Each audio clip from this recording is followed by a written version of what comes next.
Hello again, guys. Welcome to my YouTube channel. This is Hidalgo TV. Don't forget to subscribe. And I do hope that you've watched our last week's story about Chef Michaela Atay of London, wherein she talks about love and drugs and how she survived it. So please do watch this second video of her. So ngayon, like, you found the right path na for you. So Yes. ano yung right path na yon? The right path for me right now is just like to help others. So the reason why Seafood Galore was born in the first place is to help. That's the Yeah. objectives, because I've seen it, I feel it. If only I want to be rich, then there's no point. I can just go back to be a manager. I can just go back to the 8 hours Yeah. shift and all of that, pay for my debts. Then you know what I mean. So without risking of anything, and it's assured work. But then I told to myself one day before the Seafood Galore was like, what can I do more? Like for a change for my community, because like they are the reason why I'm waking up right now. It's just like napakasarap sa feeling yung may nakikita kang, hindi man ako masyadong nagpo-post sa mga charity works ko, but like there are loads of, quite a few actually I've helped, from homelessness to schools to something like that, in my own little way. Mga chefs na nawala ng work, nagpapatula ako or something like that, for them to start businesses and all this kind. And sila yung reason why Seafood Galore was born. And sa cash flow ko, in the future, kung mag-open na ako ng chair, all the people who wanted to invest in Seafood Galore, they have to agree that 5% of the entire sales for the entire year will be going to the Seafood Galore's charity funds. Yeah. So then we can help more people, like mainly the homeless. Na-homeless kaya ako. Na-homeless ako for 12 hours and I don't know where to go. And I'm glad Kuya Enli of Casilleras embraced me with no hesitations and all of that. Yeah. So sila yung unang umakap sa akin. That's good. At least, like, you know, there's still other people talaga na gustong tumulong sa atin. Yeah. We all have our stories, and now you're telling your stories. And now, tell me about the story behind Seafood Galore. Yeah, so Seafood Galore was born, like I told you, like way back in 2018.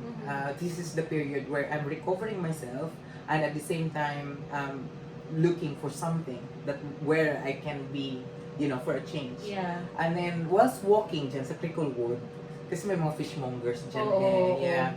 So, thanks God, sila na yung naging supplier ko, and until now, still maganda yung connection namin. Sabi ko, I can do something better. Like, which is, it's part of my business before, anyway, in the Philippines, because I do have crab fattening and backyard piggery, and yung mga fish pan, mga ganyan. So, my field is cooking, and at the same time, tawag dito, sa farming. So, yun na nga. Sabi ko, if I'm going to create a business plan, so I was in job center. So let's face it, like people, when you don't have anything, you go to job center. Anyway, I paid for my taxes for the last 8 years. No, excuse me, I was working. I'm not depending on it. I will be on it forever. So yeah, I'm actually, changing. like, I had a revelation, guys. There was a year wherein I thought of going to a job center. Hindi alam ng mga tao kasi all they see in Facebook is we're all glamorous. And beautiful. But there was a time, there was a year, but then, thank God, nakasurvive pa rin. To be honest with you, mataas ang ego ko. Alam ng ex-husband ko yan. Kasi many times na niya, before all the crap come out into my life, he always pushes me. He pushed me like, you don't have anything now. Why don't you, like, you're paying for your taxes anyway. Why don't you go to job center and ask for it? It took me a year or two before I took that advice. Because for me, like, as long as there's a work, there's a job, I can still recover. You know what I mean? Yun nga din, thanks God na kinick out ako ng work, kasi otherwise yung drug addiction still continue. You know what I mean? Kasi isipin mo, kumikita, malinis sa akin is 1,900. Ang bayaran ko lang sa bayan, 600 pounds. Tapos transportation natin, 150 or something. Saan punta yung 1,000 pounds? Diba? Isipin mo yun. Saan punta yung 1,000 pounds? Tapos hindi aabutin ng 2 weeks, ubus na yun. Alam mo yun, ubus na yung gano'n. Kung tutuusin, kung I was like me right now, I think I will, you know, I have good enough fundings in my pocket. But then, Anyway, things Yeah. happen. So, ayan So, guys. hindi ko kinakahiya na nag-job center ako. So yung But then- seafood galore is mostly you're dealing with seafoods because of the name Yes, seafoods, that's right. Yeah. So Seafood Galore has 4 Mhm. branches. So we do. They will be one day. They will be an independent. These 4 branches will be independent companies under Seafood Galore. So we have Seafood Galore's takeaway and restaurants. We have Seafood Galore banquets and events, which is will be launched in December. We have Seafood Galore's processed food. So we're talking about Spanish sardines. We're talking about fish sausages, so like everything on the process. And then of course yung bespoke monger. So hindi siya kakaibang monger siya. Hindi kagaya ng monger. Well, we have quite similar to Yes, yeah. what you see in there, but then it's a bespoke. You can tell me what you want, like from like ready to prepare or ready to cook. Ayun. May mga tao ba behind Seafood Galore? Or is it just you running? Well, mainly ako. But then I have people around me like Olive, for example, who's looking after Seafood Girls Charity. Coaching me some points, nasama din ako. Then we have Edley. Si Edley is yung marketing natin. So yung nagpo-post, sending letters, ano ba? Kasi dyslexia ako, di ba? So when it comes to like writing and all, but sometimes it's not professional enough to send letters. Si Edley, yung malaking contribution. Then, so for now, there's 3 of us. Before, we have Chef Ed. But then, of course, nag-lockdown. So, hindi ako nakahanap ng premises. So, na-stop naman lahat ng project. Kaya si Chef Ed, nakahanap na ng work. So now, I see. yeah, but future-wise, we're looking for employees who wanted to join Seafood Galore, who have the same vision as me. Yeah, and one question is like, you said that you started 2018. Or 2018, understanding the business, understanding how by research and all that. And in 2019, September, this month is actually, I finally registered them to HMRC. And what was the year na para nakita mo, ay boom na yung Seafood Galore? Well, 2019, it's all about getting to know the product. Yeah. Like getting to know the product, familiarizing the entire market. It's all research. It's all about failure and success. 2020 starting to pick up because we did have Deliveroo. Yes, yeah. Deliveroo, we Because have of the Just Eat. pandemic as yeah, well, during yeah. pandemic actually it's like it was picking up. So hoping, so we're still in the stage of getting there, getting in the bigger page, in the bigger pictures and all of that. Yeah. So I would say give it a couple more years. Yeah. And we'll be out there big. Yeah, I mean, even though we're in a pandemic, we started in 2020, parang it gives you more advantage na, Yes. na kaya sabi mo nga because of the online deliveries. Yes. So do you think that this pandemic that we had is a blessing for you? Well, it's a blessing for me in the sense of 2 aspects. One is the business because we explore further. Second one is I'm getting to know people who are homeless. Yeah. Nakatulong ako. It's fascinating, you know why? Because I don't know, it's meant to be, I think.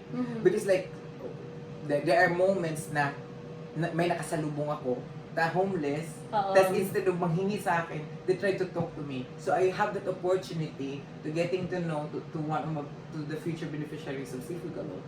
And during pandemic as well, there are 2 people that were actually in-house. Binahay namin sila dito sa bahay, one at a time. Yung isa, nagkabahay siya, yung first lockdown, nagkabahay siya ng kanya. And then, yung isa was here during the second lockdown. And I think we did touch their lives as well. And so it was truly amazing. For me, the pandemic is a blessing in disguise. Yeah, I know there's a lot of good things naman na nangyari, di ba? Despite of this pandemic. Ayun, and last one is, ano yung advices mo or what advices, of course, what did you learn out of your experiences in life? Yeah. So my advice to our viewers or like people who are in the same stage as me, never lose hope. Kasi sabi niya, ay wala na talagang pag-asa. Ganito na lang talaga ang buhay ko. No. Just give some time to reflect. Give some time to think. Like what makes you happy really? Like it's either from work or like your family or something, focus into that little by little. Make it as a mini habits. Mini habits like, okay, kung it's like push up. Yeah. Hindi ko naman kaya ng 20 agad-agad eh. So nag-start ako sa 1 hanggang 1 or 2, 3, 4, 5. Tapos nag-boxing class din ako. But then it started from mini. Na i-routine ko talaga siya. So, ganun lang. And accept criticism, especially if it's you think that it will help you grow. Do not hesitate to ask for help. Do not hesitate to talk to someone.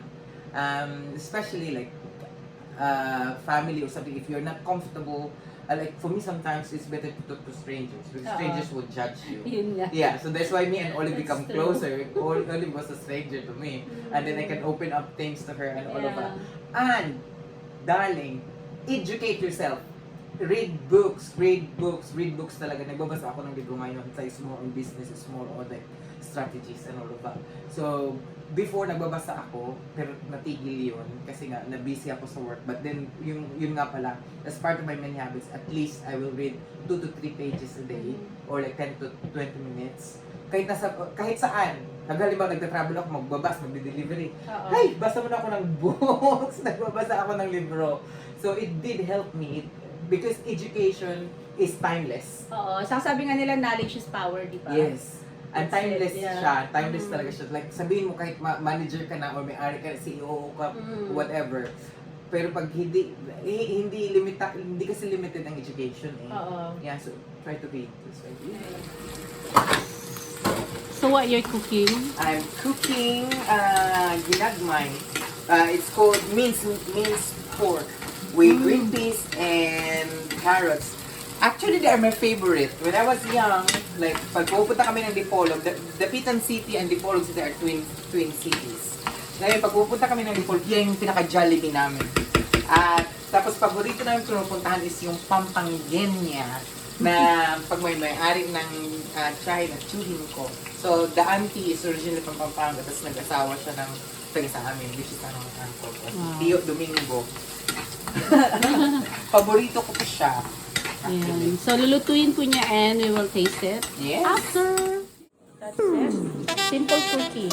Yes.